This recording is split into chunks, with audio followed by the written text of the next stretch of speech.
ফার্স্টে হচ্ছে প্যাকেটটা কাটবো। এখানে দুইটা প্যাকেট দেয়, একটা হচ্ছে মিক্সড ডাল থাকে, এই যে ডাল চাল সব কিছু মিক্স থাকে, আর আরেকটা হচ্ছে মশলাটা আমি একদমই বাদ দিব, কারণ মশলাটা পরবর্তীতে কাজে লাগবে।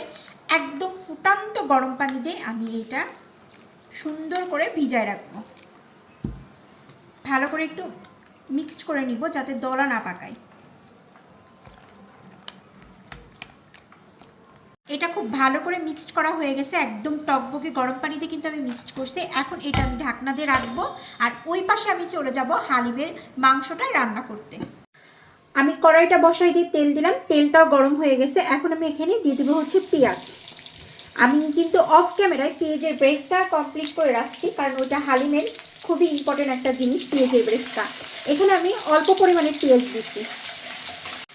পেঁয়াজটা আমার হালকা একটা ব্রেস্তা কালারের মতন চলে আসছে। এই পর্যায়ে আমি দিয়ে দেবো হচ্ছে গরুর মাংস। আমি এখানে 1.5 কেজি পরিমাণের গরুর মাংস নিচ্ছি।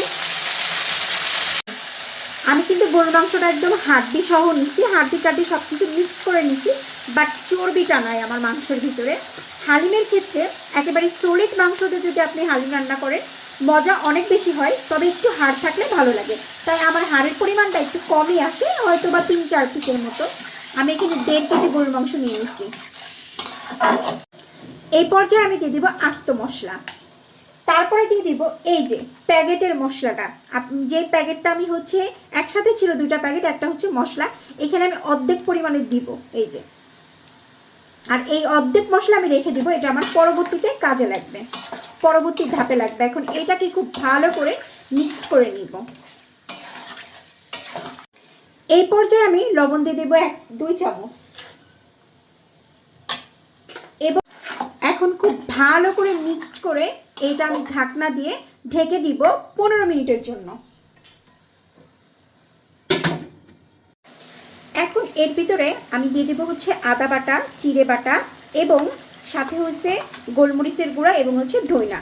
এটা সব একসাথে মিক্সারে মিক্স করে আমি পরিমাণ মতো দিয়ে দিলাম।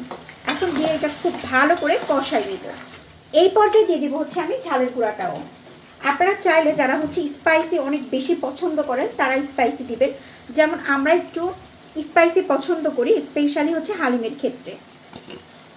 আমাদের মরিচের গুঁড়াতে প্রচুর পরিমাণে ঝাল, এই জন্য এই পর্যন্ত কি দিলাম, আর লাগলে এক্সট্রা পরে আর একটু দিয়ে কষানোর পরে যদি মনে হয় যে আর একটু দেওয়া দরকার তাহলে দিব। আমি কিন্তু লবণটা অনেক আগে দিয়ে দিচ্ছি। এখন এইভাবেই 5 থেকে 7 মিনিট খুব ভালো করে কষাই নেব। আমার খুব ভালো করে কিন্তু গরুর মাংসটা কষানো কমপ্লিট হয়ে গেছে। হালিমের জন্য পার্ট বাই পার্টটা খুব সুন্দর করে আপনাদের সাথে শেয়ার করে ফেললাম। এখন হচ্ছে এই পর্যায়ে এই যে আমি যেই ডালটা ভিজায় রাখছিলাম প্রায় আধা ঘন্টার মতন হয়ে গেছে, আধা ঘন্টা 1 ঘন্টার মতন, ততক্ষণের ভিতরে কিন্তু আমি অনেক কিছু করে ফেললাম। মাংস টাংস রান্না শেষ। এখন এটা সম্পূর্ণ ঢেলে দিব মাংসের ভিতরে। এখানে আমি আরও পানি অ্যাড করব। আমি কিন্তু সমস্ত গরম পানি দিচ্ছি, এই যে আর একটু পানি আমি অ্যাড করব, কারণ হচ্ছে হালিমটা কিন্তু সম্পূর্ণভাবে ঘন হয়ে আসবে। যত আমি রান্না করব তত কিন্তু হালিম ঘন হয়ে আসবে। মাশাআল্লাহ, কালারটা অনেক সুন্দর আসছে। আসলে রোজা রাখার পরে, রোজা রেখে যদি রান্না বাড়া করি অনেক সময় মনে হয় কি হয়তো বা লবণ কম হবে, নয়তো বা রান্না ভালো হবে না। বাট রোজা রেখে যখনই রান্না বাড়া করি না, সেই রান্নাটা আসলে অনেক বেশি মজা হয় এবং তৃপ্তি সহকারে সেটা শান্তিমতো খাওয়াও যায়। আর একটু পানি দিয়ে দিলাম। আমি হচ্ছে 1 প্যাকেট রান্না করতেছি হালিম, আর গরুর মাংসের পরিমাণটা আমার একটু বেশি, কারণ মেহেজাবিন চাই যে হালিমের ভাইবে ভাইবে মাংস থাকবে, মজা লাগবে। এখন এই পর্যায়ে হচ্ছে আমি ঢেকে দিব জাস্ট 10 মিনিটের জন্য। হালিমটা কিন্তু একটু পরপরই নাড়াচাড়া করতে হবে, নাহলে কিন্তু তলা থেকে একটু ধরে ধরে আসবে আর কি, লেগে লেগে যাবে। বাকি যে মশলাটুকু রাখছিলাম ওইটুকু আমি এখন দিয়ে দিব। এই যে এখন দিয়ে জাস্ট আমি 4 থেকে 5 মিনিটের মতো জাল করব। জাল করার পরপরই হচ্ছে আমি বাগার দিয়ে দেব। এটা খুব ভালো করে এভাবে মিক্সড করে দেব। এখন আমি তেলের উপরে বাগার দিব, এই জন্য হচ্ছে আস্ত শুকনো মরিচ নিয়ে নিছি। এখানে হচ্ছে রসুন কুচি আর পেঁয়াজ কুচি। পেঁয়াজ কুচি আছে এখানে 5টা, আর রসুন আছে ছোট ছোট রসুন, তো প্রায় 6-7টা মতন দিয়া, এবং হচ্ছে এই যে আস্ত কিছু শুকনো লঙ্কা। এখন আমি দিয়ে দিচ্ছি সব এই যেগুলো ভাজাভাজি করলাম, বাগার দিয়ে দিচ্ছি এক কথায়। এখন এটা খুব ভালো করে মিক্স করে ফেলবো। আর 3 থেকে 4 মিনিট জাল করলে আমার হালিম রান্না কমপ্লিট হয়ে যাবে একদম ভালোভাবে। আমার হালিম রান্না করা কমপ্লিট হয়ে গেছে, শুকর আলহামদুলিল্লাহ অনেক সুন্দর হয়েছে মাশাআল্লাহ। এখন হচ্ছে আমি বাটিতে উঠাই নিব।